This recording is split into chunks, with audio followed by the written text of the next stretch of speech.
সকালবেলা যখন ঘুম থেকে উঠি তখন দেখি শাশুড়ি আম্মুর মন খারাপ।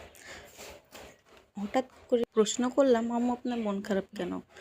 আর বলছে যে তুমি কি আমাকে 1 কাপ চা বানাই দিতে পারবে? আমি অবশ্যই পারবো, পারবো না কেন?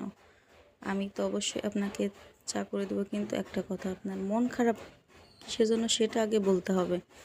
আবার মন খারাপ নিয়ে বলছে যে তোমার শ্বশুর আব্বু 2 কাপ আনছিল চা দোকান। তখন আমি তাকে বলছি যে আমাকে 1 কাপ দাও, কিন্তু সে তো দিয়া তো দূরে থাক, আমাকে আরও উল্টা বকা দিচ্ছে, মন খারাপ করে চলে আসছে।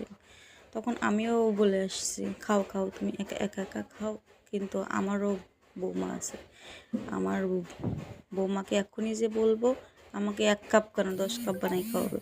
বলছে অবশ্যই, শুধু আমাকে একটু